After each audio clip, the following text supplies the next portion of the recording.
Once pre-production was completed, we were then able to move into production, and that was in the March. Linda Marlowe was on a break from EastEnders for a week, so that kind of honed us into the week that we were going to shoot the film. So we geared up for that moment. We basically had 6 days to shoot a 26-minute film, and it was a very intensive shoot. We had to use the time very efficiently. The crew turned up on the first day. We started with some exteriors, daytime exteriors, moved in to do some interiors on the same day.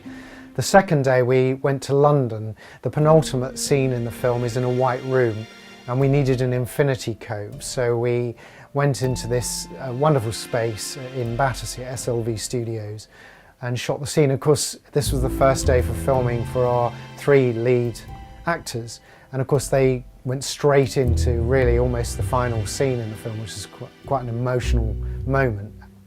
And then we proceeded to do the rest of the film as night shoots, mostly exteriors, so we were outside filming from 6 p.m. till 6 a.m. in the morning in the freezing cold, doing these night scenes, and the cast and crew were just wonderful. They worked really hard. We had some intensive scenes to do and a lot of camera moves because we wanted the film to look dynamic, and there were a lot of scenes in the film, so it meant we had to keep working and working. But the great thing was that because we were local, it meant a move wasn't too far. So if we wanted to shoot on the kitchen set, we could go in there, light it, shoot it, and then come back and perhaps do some exterior stuff in the same area. So it meant we were efficient. One of the things that I remember very clearly was that it was so cold at one point, I think it was about 2 a.m, that Linda and Sean were trying to do this dialogue scene, and their jaws were kind of almost freezing up and they could hardly speak. That moment, my mouth is so cold. Sorry.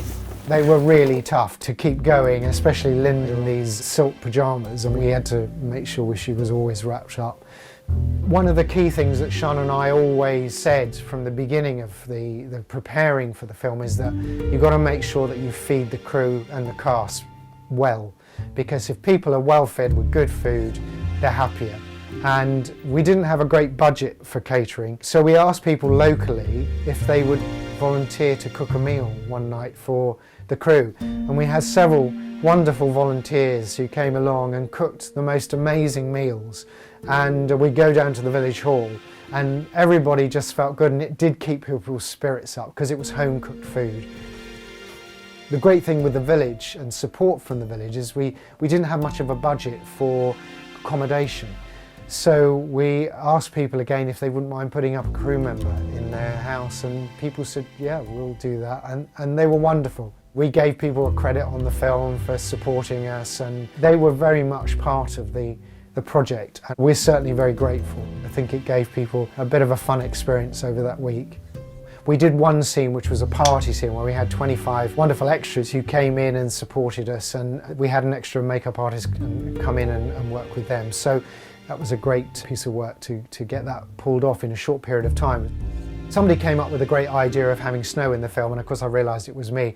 And I thought, you know, we need to pull this off really. So we got a snow machine, but it was kind of very noisy, sounded like a hairdryer.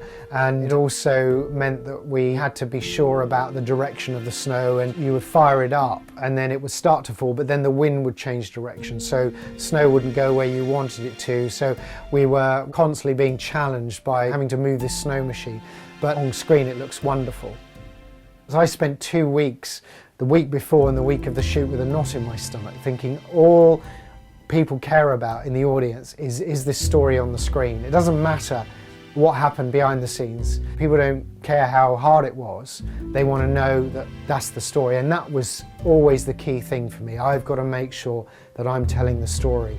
So all my thoughts over that period were, am I telling this story? Am I getting all the material I need to do that? So for me, that was very important. What was so magical for me was to be able to see this daydream that I'd seen all that time back. Here it suddenly is. Here we are making it happen. And then when you see it through the camera lens, you're actually thinking, this is the magic of it. That to me was a wonderful moment, to just look through the lens to see what was in my head suddenly becoming reality.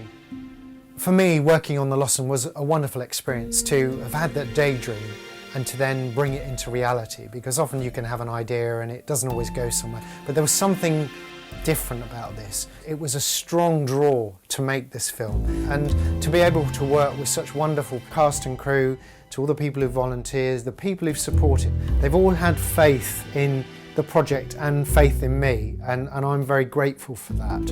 And I feel that energy is there, and I feel that that will support us going forward.